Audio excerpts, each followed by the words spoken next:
Linda Sue Parks, The Long Walk to Water. Chapter 9, Southern Sudan, 2008.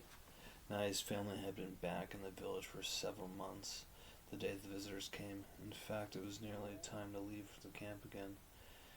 As the jeep drove up, most of the children ran to meet it. Shy about meeting a stranger, Naya hung back. Two men emerged from the jeep. They spoke to the big Geist boy, including Naya's brother, Deb, who led them to the home of the village chief and Naya's uncle. The chief came out of the house to greet the visitor. They sat in the shade of the house with some of the other village men and drank tea together and talked for a while. What are they talking about? Naya asked Deep. Something about water, Deep replied. Water? Nearest water was the pond, of course, half a morning's walk away. Anyone could have told him that. Southern Sudan, 1985. Salva had never seen anything like that in the desert or in the village. When Araki saw enough grass and shrubs that grew to feed the gazelle and cattle, there were even trees, but in the desert nothing could survive except tiny evergreen acacia bushes which somehow endured the long winter months without almost no water. Uncle said it would take 3 days to cross the Akobo. Salvo's shoes stood no chance against the hot, stony desert ground. The soles made the rubber tire tread, and had already been reduced to shreds, held together with a tiny leather that the great deal of hope. After only a few minutes, Salva had to kick off the flaps, shreds, to continue barefoot.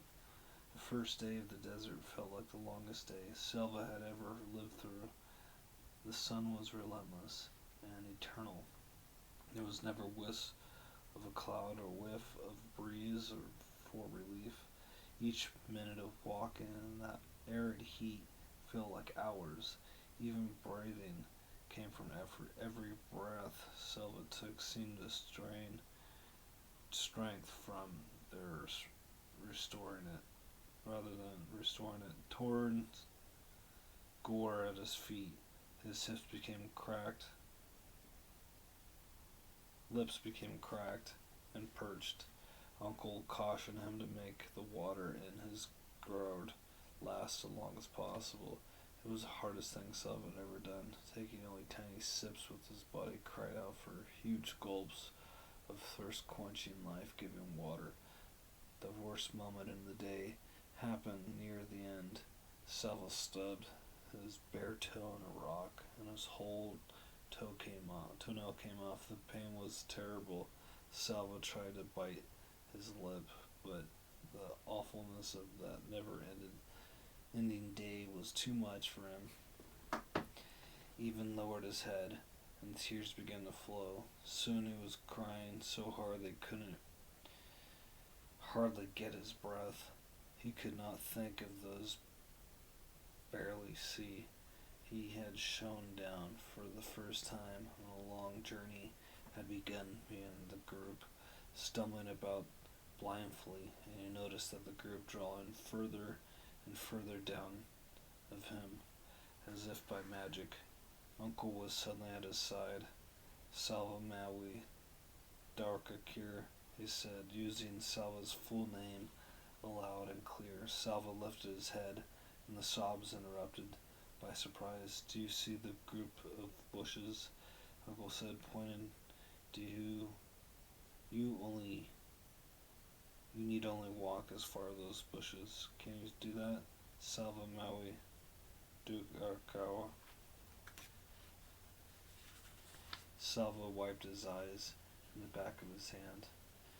He could see the bushes, and they did not look too far away. Uncle reached into his bag. He took a tamarind and handed it to Salva. Chewing on those sour fruits made Salva feel a little better. When they reached the bushes, Uncle pointed out that the clump of rocks up ahead and told Silva to walk as far as the rocks. That after a lone acacia, along with clumps of rocks, a spot bare to everything except sand. Uncle continued his way for the rest of the walk. Each time he spoke to Salva using his full name. Each time Salva would think of his family and his village, and he somehow was able to keep his wooden feet moving forward, one painful step at a time. At last the sun was reluctantly forced from the sky.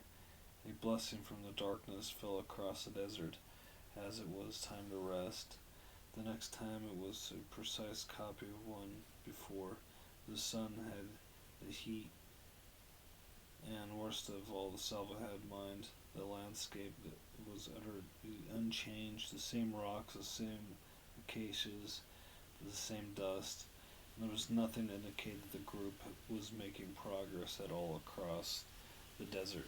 Salva felt that he had walked for hours, staying in exactly the same place.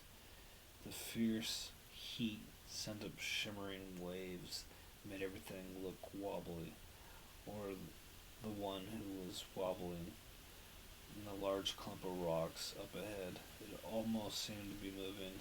It was moving. It was not rocks at all. It was people.